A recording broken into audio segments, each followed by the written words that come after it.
Le message de ce matin, je l'ai appelé questionner Dieu. Chaque jour, vous savez, nous prenons des décisions et parfois sans chercher la volonté de Dieu, sans lui poser la question de ce que lui, il pense, de ce que sa volonté dans la situation où nous nous trouvons. C'est la nature humaine. Dieu nous a donné un libre arbitrage. Et c'est pourquoi nous sommes confrontés à prendre des décisions, à faire des choix.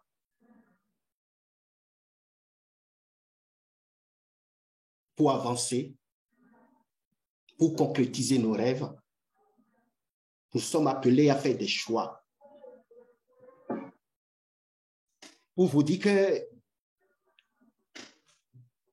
chacune de ces décisions et chacun de ces choix que nous prenons, que nous faisons, détermine notre vie. Parce qu'ils ont des conséquences importantes sur nos vies. Ces décisions impactent durablement nos vies. La parole dit que nous connaissons partiellement. Nous n'avons pas toute la connaissance. Nous lisons 1 Corinthiens 13, verset 9, qui dit « Car nous connaissons en partie et nous prophétisons en partie. » Donc, pour avancer, nous avons besoin de conseils. Que quelqu'un puisse nous conseiller. Les rois de cette terre le savent, les présidents le savent parce qu'ils sont entourés d'une multitude de conseillers. Ils ont toutes sortes de conseillers, ils ont même des conseils spirituels qu'ils consultent avant de prendre certaines décisions. Qu'en est-il pour nous, chrétiens? Nous sommes appelés, nous l'avons entendu dimanche dernier, à imparter ce monde. Nous sommes appelés à être des influenceurs et des influenceuses. Et comment nous nous prenons? Nous avons des décisions à prendre dans certains domaines. Il y a le domaine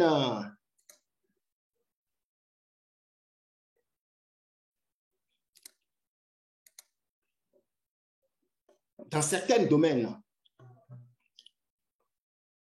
Par exemple, le choix d'un métier. Nous avons besoin de prendre une décision pour nous lancer dans un métier. La recherche d'une place de travail. Pour nous marier, nous avons un choix à faire. Le lieu d'habitation, là où nous voulons être, dans quelle ville, dans quelle localité, cela nous amène à faire des choix. Pour voyager aussi, nous devons prendre une décision. Il y a aussi beaucoup d'autres décisions que nous estimons être de routine et qui nous paraissent avoir peu de conséquences. Mais qu'il s'agit de grandes ou de petites décisions, mes frères et sœurs, dans chaque situation, nous devrions chercher la volonté de notre Seigneur Jésus. Nous devrions chercher la volonté de notre Seigneur Jésus. Dieu s'engage pour nous conseiller. Nous lisons dans la parole de Dieu, c'est une promesse même que le Seigneur nous a faite. Il dit, je t'instruirai et te montrerai la voie que tu dois suivre. Je te conseillerai, j'aurai le regard sur toi. Psaume 32, verset 8. Et quand nous lisons Ésaïe 9, verset 6, il est dit de Jésus, on l'appellera l'admirable conseiller. L'admirable conseiller, le bon conseiller, le conseiller dans son excellence. Ces paroles que nous lisons aujourd'hui dans la parole de Dieu sont valables pour tous les domaines de notre vie. Tous les domaines de notre vie. Quand nous lisons la parole de Dieu, mes frères et sœurs, quand nous lisons la parole de Dieu, nous trouvons des exemples de personnes qui ont demandé conseil à Dieu. Et ce sont des influenceurs de leur temps. Dieu a fait de ces personnes des influenceurs. Ils ont imparté leur temps. Et nous avons leurs exemples à suivre pour exceller dans le service auquel Dieu a appelé chacun de nous.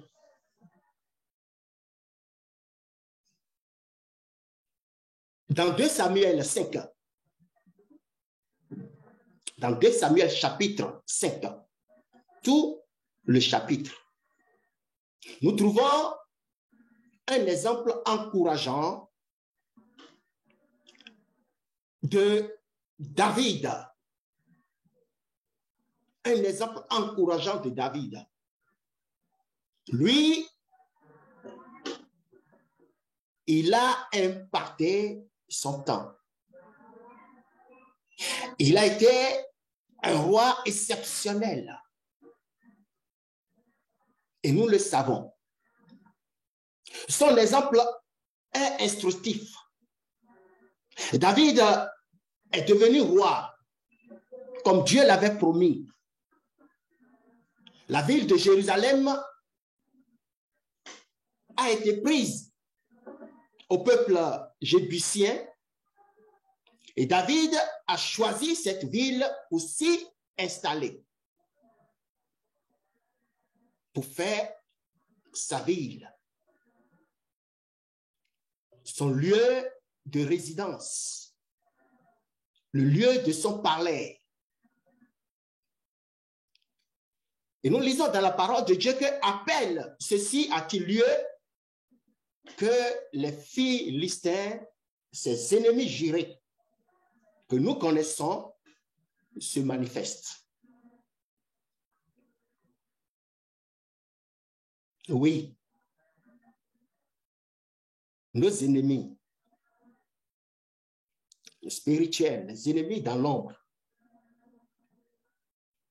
Au moment où tu entreras dans ton ministère, déjà ils sont là aujourd'hui, ils te combattent.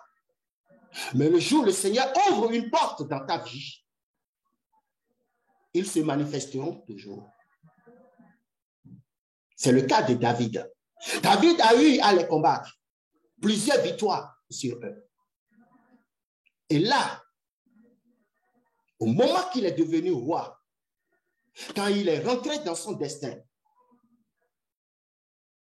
quand il a pris service pour la gloire de Dieu, ses ennemis se sont de nouveau manifestés.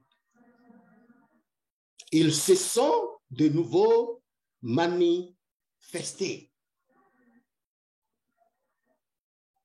Les versets 17 à 25 présentent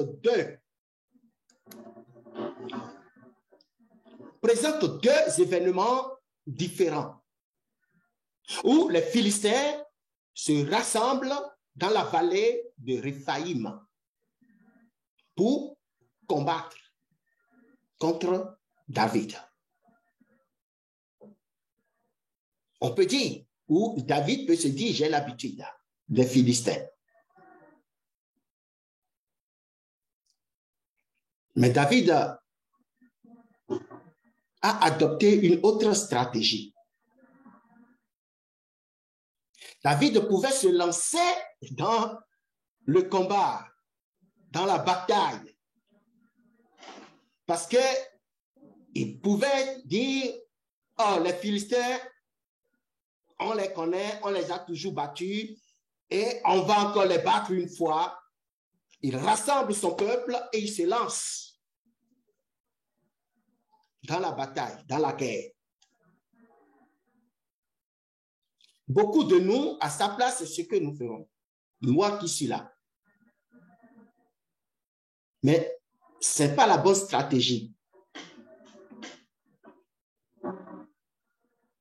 Avant de prendre chacune décision, le Seigneur nous exhorte à le consulter, à demander conseil auprès de lui. Et c'était ça la stratégie de David. Et c'est ce qui a fait que, mes frères et sœurs, David a remporté toutes les victoires, les combats qu'il a livrés dans sa vie.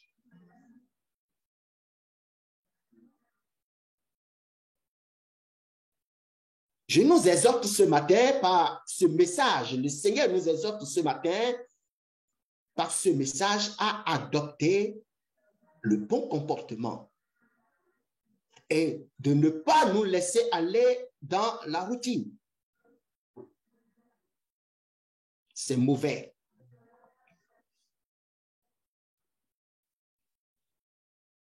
La stratégie de David pour venir à bout de tous ses ennemis, si forts, si puissants et si nombreux, est de consulter Dieu. Le point fort du roi David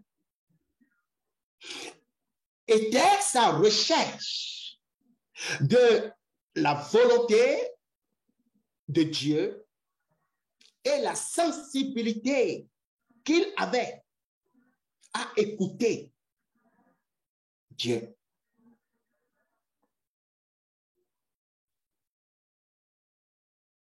Un voyage, par exemple, se prépare. Et pendant que nous préparons ce voyage, avons-nous pris le temps de dire, Seigneur,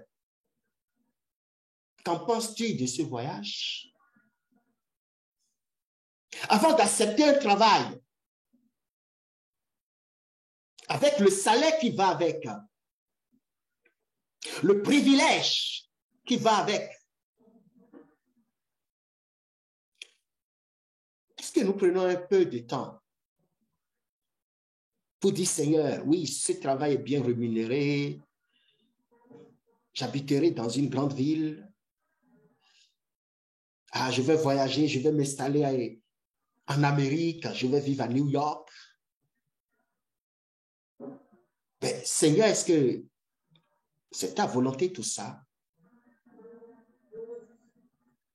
Seigneur, qu'en penses-tu? Par exemple, je veux me marier. J'ai trouvé mon conjoint, ma femme ou mon mari. Est-ce que je prends ce temps dans la prière pour dire, Seigneur, c'est quoi ton conseil?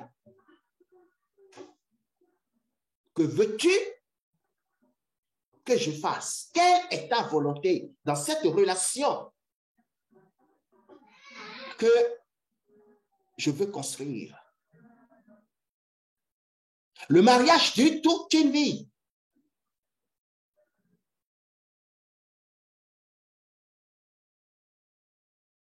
Et si nous ne faisons pas les choses comme il faut,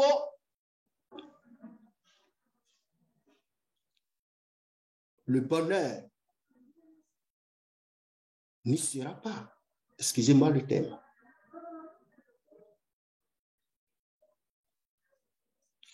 David, le roi David, malgré qu'il est vaillant, il a de l'espérance.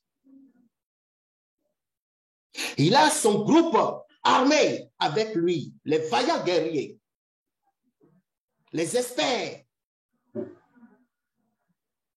en guerre, en arts martiaux. Mais chaque fois que des agresseurs se présentent, le roi David prend le temps de poser la question à Dieu.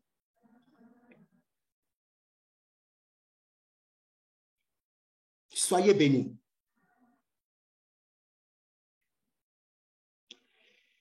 David est roi. Il est reconnu par le peuple. L'armée israélienne le reconnaît, se met à sa disposition. Il a toutes les clés en main pour combattre les Philistins.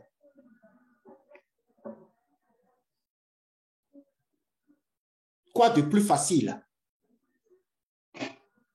de répondre à l'agresseur? Mais David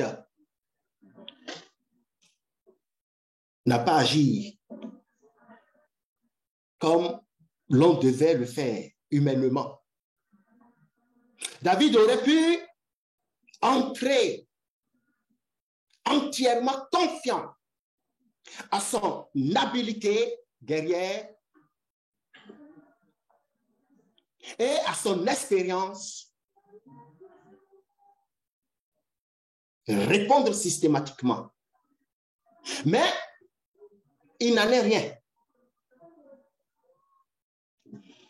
David interrogea l'Éternel. Il interrogea l'Éternel disant, monterai-je contre les Philistins? Les livrerai-je en ma main?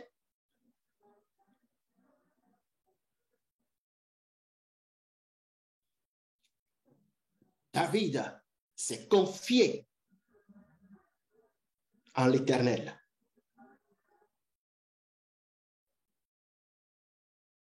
Nous lisons ce passage dans 2 Samuel 5, verset 19. Pour cela, David a manifesté 2 qualités qui sont indispensables à notre nouvelle naissance en Jésus.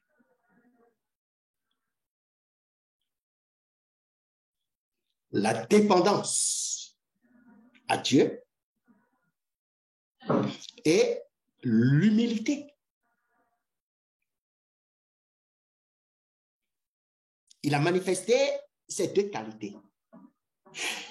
Il est dépendant parce qu'il ne veut pas s'engager dans le combat sans rechercher premièrement la volonté de Dieu.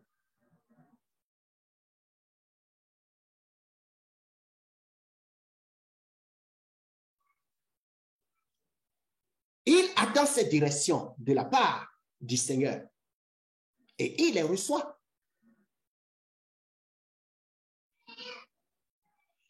David est humble parce qu'au départ, il est clair pour lui que s'il doit y avoir une victoire,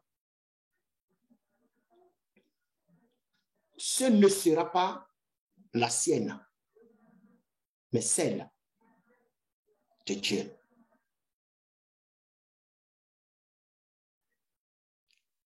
Mais parfois, nous, aujourd'hui, nous nous confions tellement dans nos capacités humaines. Oh, ça, c'est mon domaine, je peux le faire, les yeux fermés. Oh, le doigt dans le doigt dans le nez, je le fais. C'est pourquoi nous avons des problèmes. Et cela n'est pas de la responsabilité de Dieu. Quand ces problèmes arrivent, ce n'est pas Dieu qui amène ces problèmes. Parce que nous avons loupé quelque chose, nous avons raté l'essentiel. Nous nous sommes confiés en nous-mêmes. Nous avons mis notre confiance en nos capacités humaines. Et après, nous cassons la gueule.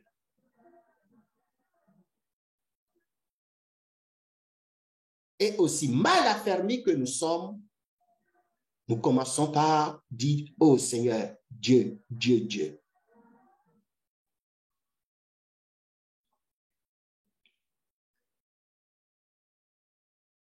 David, il est humble de cœur.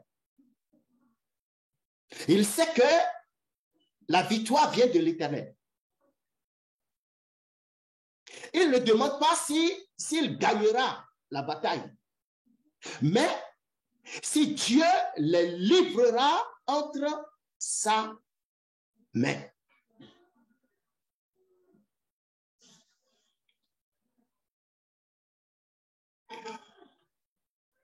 On le voit dès le début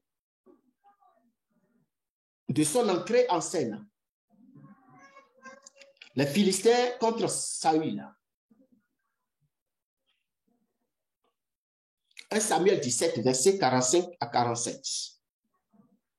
David dit aux Philistins, Goliath, il dit, tu marches contre moi avec l'épée, la lance et le javelot. Et moi, je marche contre toi au nom de l'Éternel des armées, du Dieu de l'armée d'Israël, que tu as insulté. Il dit, aujourd'hui, l'Éternel te livrera entre mes mains. L'Éternel te livrera entre mes mains. Son premier combat, dès qu'il est rentré en scène, il a mis en avant cette qualité qui va le suivre tout au long de sa vie.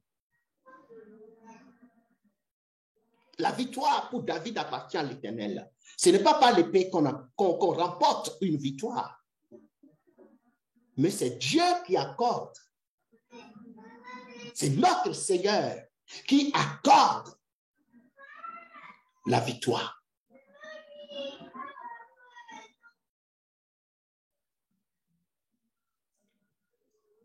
Il dit, je t'abattrai et je te couperai la tête aujourd'hui. Je donnerai les cadavres du camp des Philistins aux oiseaux du ciel et aux animaux de la terre. Et il ajoute, et toute la terre saura qu'Israël a un Dieu qui protège, un Dieu qui défend son peuple,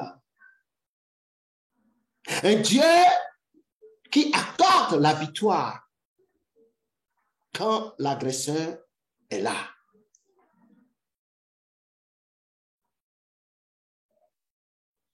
La victoire appartient à l'Éternel et il vous livre entre nos mains.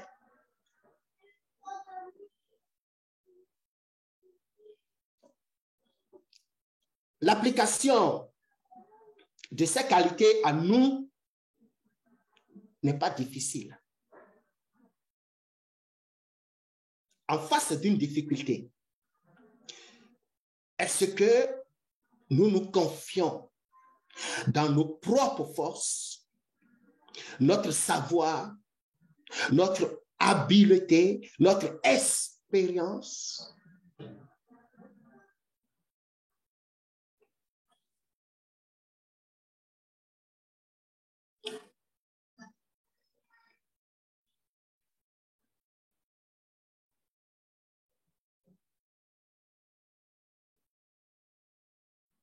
Quand on est jeune,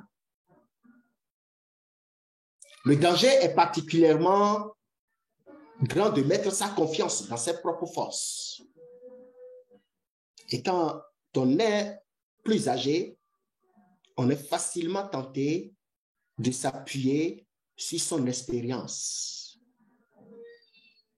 Je vous exhorte ce matin, mes frères et sœurs, à suivre l'exemple de David et de nous confier en la sagesse de Dieu. Au nom puissant de Jésus-Christ. L'humilité est une qualité que notre Dieu reconnaît. Et il reconnaîtra toujours cette qualité. Que dit Proverbe 15, verset 33? Il dit, et l'humilité précède la gloire. Je vais partager mon écran.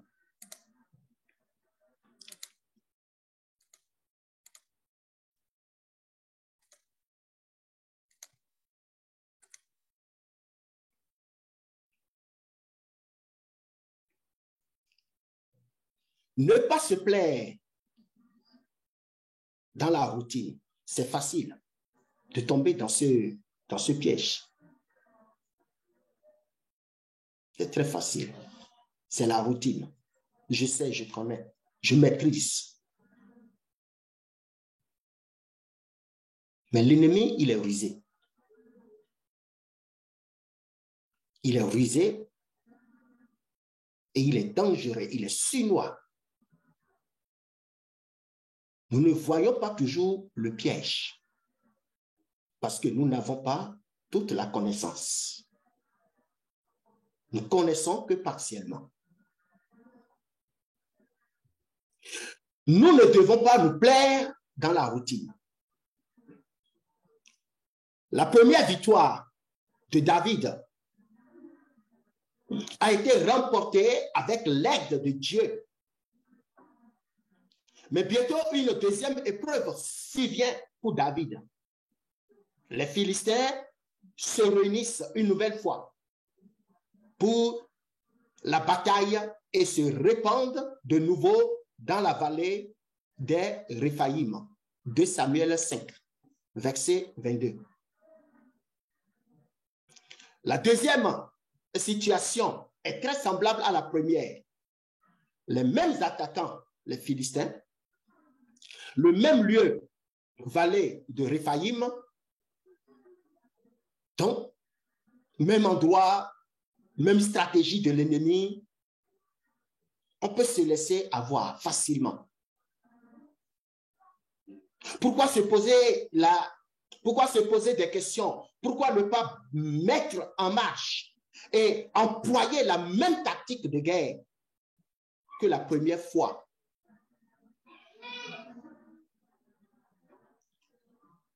Ce qui avait été juste pour la première rencontre devait bien être applicable pour la deuxième. La chair peut se laisser emballer par cette façon de penser. Mais nous voyons que David ne raisonne pas ainsi. Le roi David ne raisonne pas ainsi. Il réalise sa dépendance de son Dieu et interroge de nouveau. Il interroge de nouveau le Seigneur. Et voilà que la réponse est différente. Dieu n'a pas donné la même réponse que la première fois. Dieu avait dit auparavant, monte. Mais aujourd'hui, Dieu lui dit, tu ne monteras pas. Le Seigneur lui dit, tu ne monteras pas. Il dit, tourne-les pas derrière. La première fois, Dieu dit monte. Je les livre entre tes mains. La deuxième fois, Dieu dit, tu ne monteras pas. Dieu a adopté une autre stratégie. Dieu dit, tu ne les tourneras pas derrière. Et nous voyons ça dans 2 Samuel 5, 19, 23. Si David n'avait pas eu la sagesse de consulter Dieu et se lève et attaque de face les Philistins, il allait perdre le combat.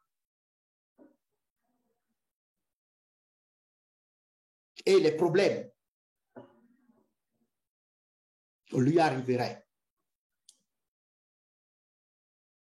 Le désastre serait là. Parce qu'il a eu cette sagesse. Tu dis, Seigneur, que penses-tu? Dieu lui a donné une autre stratégie, la révélation, pour dire, non, tu ne montes pas. Mais ce que tu vas faire, tu vas les tourner par derrière. Dans la vie chrétienne, mes frères et sœurs, soyez pas déçus. Il n'existe pas de décision de routine. Que le Seigneur nous préserve de ça. Il n'existe pas de décision de routine.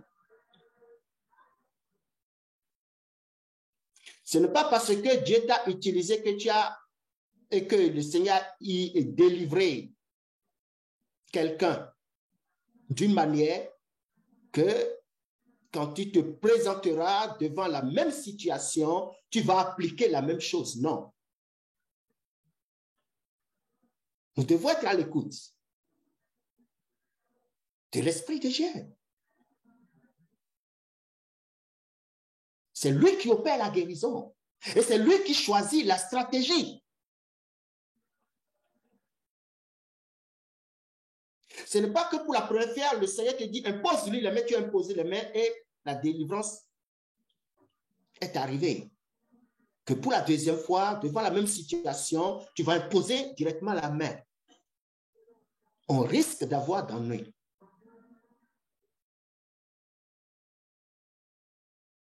Donc, il n'existe pas de décision de routine. Ce qui est juste pour aujourd'hui ne l'est pas automatiquement pour demain. Même dans des situations qui se ressemblent, nous devrions toujours demander la direction à notre Seigneur Jésus-Christ. Sa clairvoyance C'est lui qui manie l'épée. Il nous conduit au combat, mais l'épée, c'est dans ses mains à lui. Et il l'utilise comme il veut, comme il désire. Ce n'est pas à nous de décider comment le Seigneur va utiliser son épée. Et c'est pourquoi nous devons être à l'écoute, poser déjà la question, Seigneur, dans cette situation, ce travail, mon nouveau logement, je cherche un nouveau logement. Que veux-tu? Prends tout, dirige tout, contrôle tout. Et c'est la meilleure stratégie, mes frères et sœurs, pour être dans la victoire continuelle. Nous devons sans cesse consulter notre Seigneur Jésus avant chaque décision, avant chaque choix à faire. Une vie de dépendance au Seigneur Jésus nous tient continuellement en éveil. David s'est peut-être étonné de recevoir une réponse aussi différente de la première de la part de Dieu.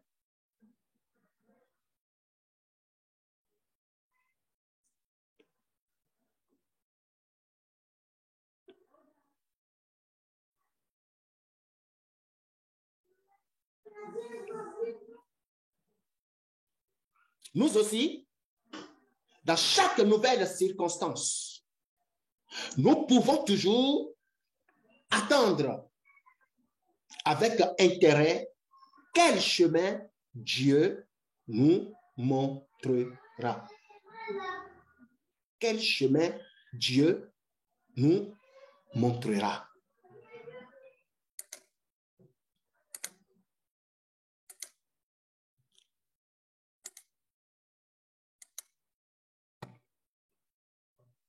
Quel chemin Dieu nous montrera.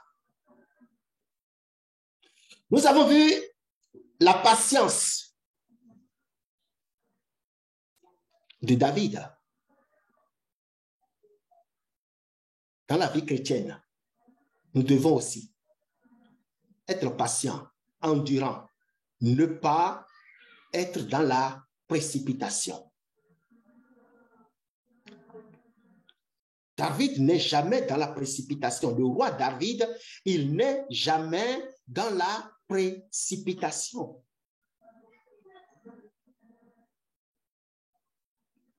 Il attend. Il pose la question. L'ennemi est à la porte. Comme il a dit, mes ennemis m'entourent, me pressent de toutes parts. Il dit, mais moi, je me couche et je m'endors. Cela ne lui fait pas peur que l'ennemi soit à la porte.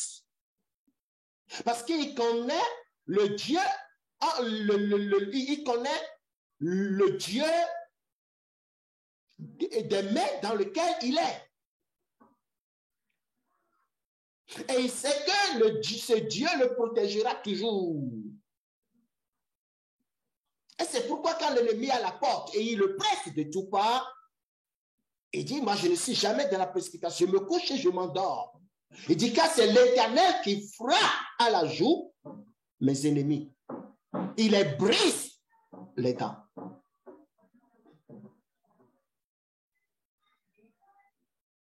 La patience, l'endurance et ne pas être dans la précipitation est une autre qualité que nous, enfants de Dieu, aujourd'hui, nous devons chercher. Toujours l'exemple de David. Le deuxième événement dans la vie du roi David nous montre encore un principe important quant à la manière de reconnaître le chemin de Dieu.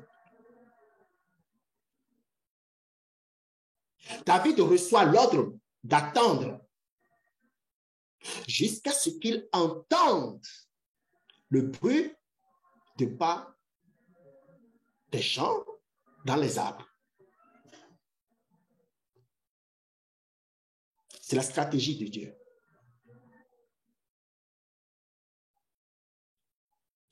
Le Seigneur a choisi d'envoyer son propre armée avant David. C'est pourquoi il dit, attends. Quand tu vas entendre le bruit des pas dans les murailles, là, tu sauras que je t'ai accordé la victoire. L'armée de l'Éternel a dévancé David. Et c'est la stratégie que le Seigneur a choisie. Ce n'est pas la stratégie de David. Il dit, dès que tu entendras le bruit des pas des gens dans les arbres, alors seulement tu attaqueras l'ennemi. Cette directive a pu sembler étrange à l'homme de guerre qu'était David. Mais l'ennemi est là. M'asseoir sans rien faire. Mais il a écouté le conseil de Dieu parce qu'il a cherché le conseil de Dieu. Aujourd'hui, nous ne cherchons plus le conseil de Dieu parce que nous ne sommes pas prêts à suivre le conseil de Dieu. Et quand nous le cherchons et qu'il ne nous plaise pas, nous laissons tomber le conseil de Dieu. C'est la nature humaine. Et nous devons nous combattre cette nature qui est en nous, le vieil homme, afin d'être des instruments efficaces entre les mains de Dieu et d'impacter notre génération. Que Dieu soit béni. David est là avec toutes ses armes et ses effectifs. Le peuple a répondu présent. Les hommes capables de tenir une arme, ils sont tous là. Et au lieu de s'occuper de l'ennemi et de la bataille, il doit attendre, être tranquille et faire soigneusement attention au bruit qui va se produire dans les arbres.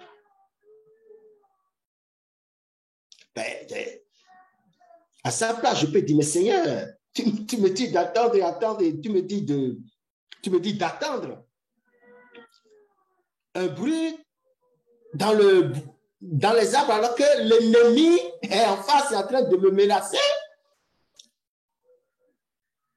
Mais aussi ridicule que peut être, aussi insignifiant que peut être le conseil que le Seigneur te donnera, je t'exhorte, toi mon frère, toi ma soeur,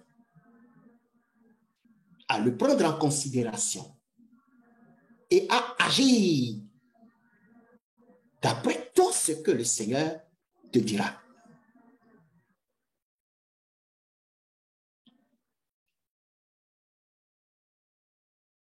Alléluia. S'il y a le tumulte dehors, les murs sont en train de s'effondrer, le Seigneur te dit, couche-toi et dors. Couche-toi, ma soeur, couche-toi, mon frère, et dors. Le Seigneur sait pourquoi.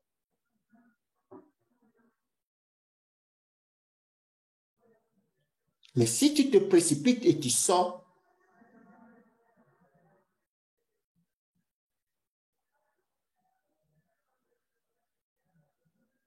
les murs s'effondreront sur toi.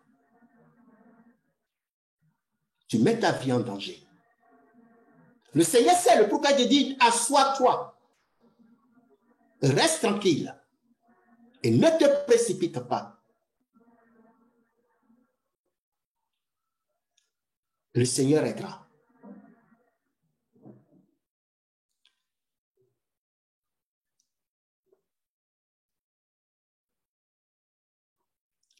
Mes frères et sœurs, l'enseignement que nous trouvons là, pour nous, est que pour reconnaître la direction de Dieu, nous devons être attentifs et savoir attendre. Nous devons être attentifs, patients, savoir attendre. Et c'est justement cela qui nous est difficile, humainement parlant. Le feu est à la porte. Le feu est dans la cage d'escalier. Tout le monde court, tout le monde s'enfuit. J'entends le Seigneur qui me dit, sors pas, attends. J'exécute. Même si les murs sont en train de s'écrouler, même les hurlements que j'entends dehors ne doivent pas prendre le dessus du conseil que Dieu me donne.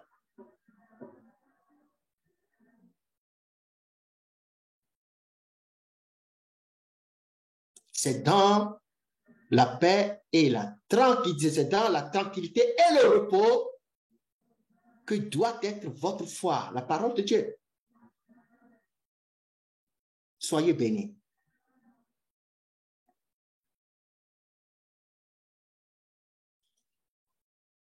Dans le temps actuel, en décision rapide, attendre si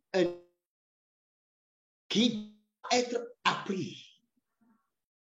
Dieu nous l'enseignera si nous le lui demandons. Seigneur, apprends-moi à être patient. Seigneur, apprends-moi à être à ton écoute et à obéir d'après les directives que tu me donnes.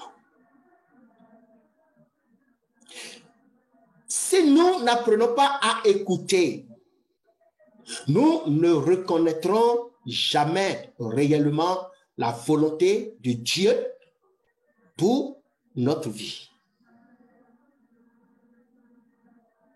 Pour notre vie.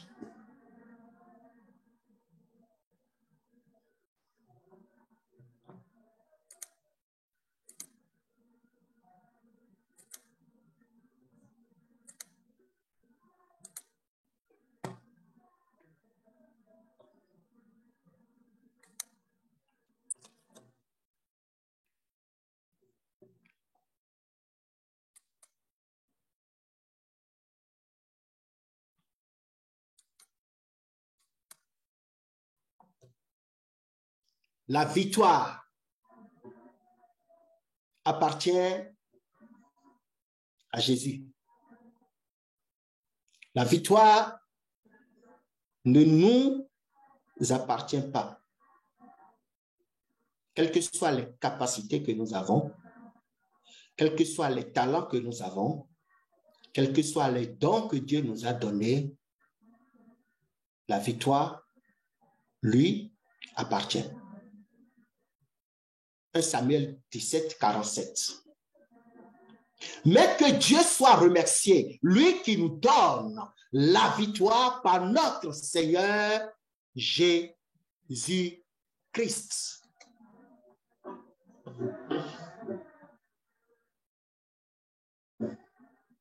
Dans le premier combat de David, la victoire de David est la victoire de Dieu. 2 Samuel 5, 20. Il est dit expressément que David frappa les Philistins, mais il ne met pas la victoire en son propre compte. Dans son humilité, il dit, l'Éternel a fait une brèche au milieu de mes ennemis devant moi.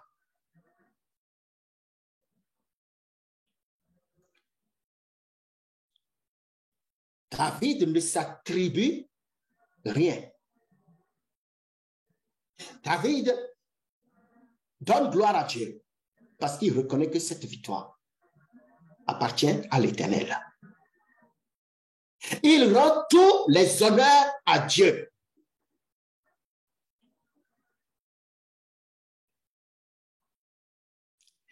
Si nous marchons dans le chemin de notre Seigneur Jésus-Christ, nous ferons de même. Nous sommes appelés à faire de même, à reconnaître que ce que nous avons, Dieu nous l'a accordé. Dieu nous l'a donné. Les réussites, les succès que nous avons, Dieu nous l'a accordé. Les guérisons, Dieu nous l'a accordé. Les délivrances, Dieu nous l'a accordé en Jésus-Christ, son Fils unique, notre Seigneur.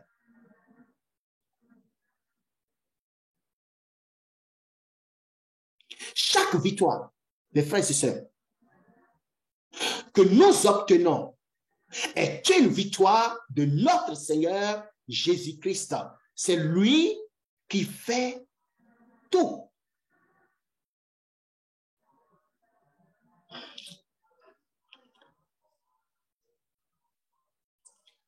Dans le deuxième combat de David, le roi David, c'est pour ainsi dire l'inverse, c'est produit. Regardez la bonté de Dieu, la bienveillance de Dieu. Dieu était allé au-devant de David pour battre l'armée des Philistins. Dieu était allé au-devant. Et après, David a suivi. David et ses soldats n'avaient eu, semble-t-il, aucune part directe au combat. Et pourtant, ce n'est certainement pas sans raison que l'Esprit Saint s'exprime de manière différente. La conclusion du récit est « Et David frappa les Philistins. » Et David frappa les Philistins. 2 Samuel 5, verset 25.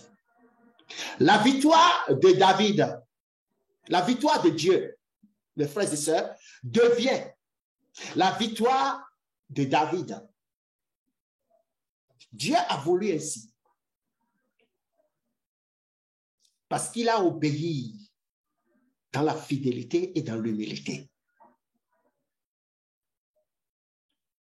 Dieu était allé au-devant de David. Mais Dieu attribue la victoire à David. Ce n'est pas David lui-même qui arrache la victoire. Pour dire c'est ma victoire. Non. Dieu lui attribue la victoire. Et c'est la grandeur de notre Dieu. Si humblement et dans la dépendance, nous sommes attentifs à sa direction et que nous faisons de notre victoire sa victoire, alors il fait que sa victoire devient notre victoire. C'est la bonté de Dieu. Que le Seigneur Jésus soit loué. Pour conclure,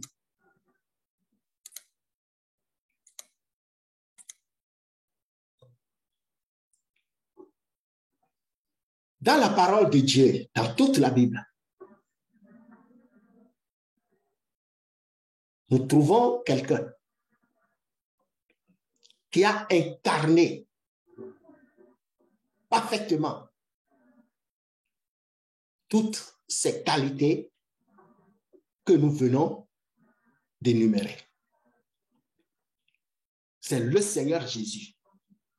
Il est l'exemple parfait de toutes les qualités qu'un enfant de Dieu a le devoir de manifester. Le Seigneur Jésus est patient. Il dit, mon temps n'est pas encore venu. Jean 7, verset 6. Ou encore, mon temps n'est pas encore accompli. Jean 7, verset 8. Jésus n'a été jamais dans la précipitation. Jamais dans la précipitation. Il attend. Nous voyons que le Seigneur Jésus ne fait rien sans l'avoir reçu de Dieu lui-même. Il attend toujours les directives de Dieu, son Père, notre Père. Il dit, Jésus reprit donc la parole et leur dit, en vérité, je vous le dis, le Fils ne peut rien de lui-même. Il ne fait que ce qu'il voit faire au Père. Et tout ce que le Père fait, le Fils aussi le fait pareillement. Jean 5, verset 19.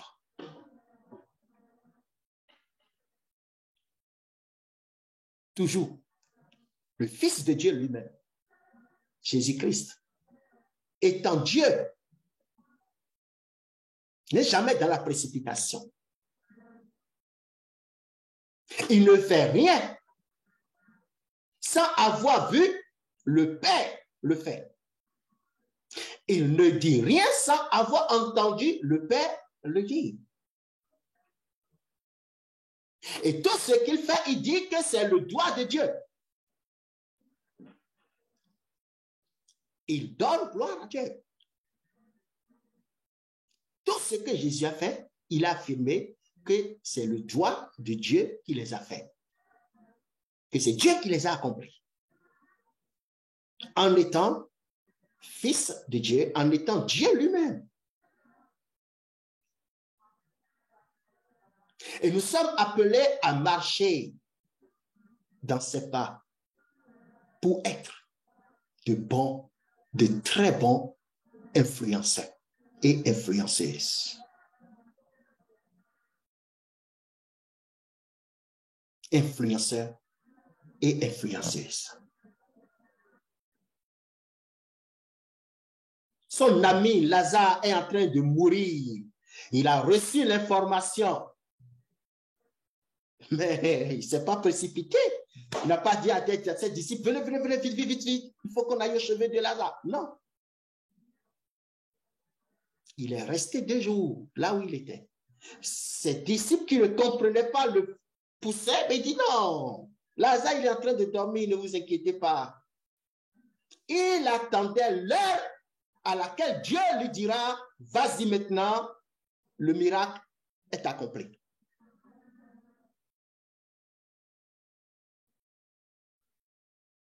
Je prie le Seigneur que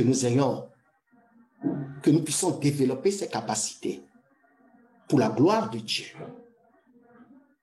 Pour finir, nous lisons Jacques 1, verset 25. Il dit, mais celui qui aura plongé les regards dans la loi parfaite, c'est Jésus-Christ, cette loi parfaite.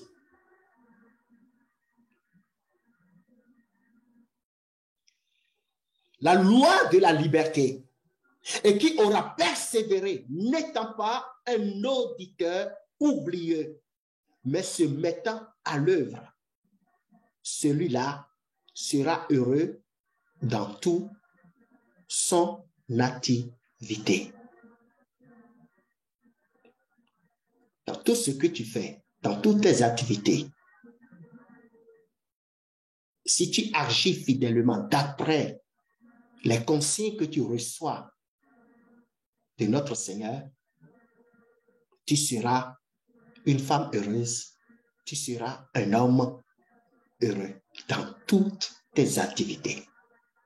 Soyez bénis et que le Seigneur Jésus nous pousse à l'excellence. Je prie dans le nom puissant de Jésus, en bénissant le Seigneur, en lui rendant toute la gloire et en lui disant merci, et que par sa volonté, que nous puissions manifester ses qualités. Et que par l'action de son esprit dans nos vies, que nous ne soyons pas des auditeurs oubliés. Au nom puissant de Jésus. Amen. Soyez bénis.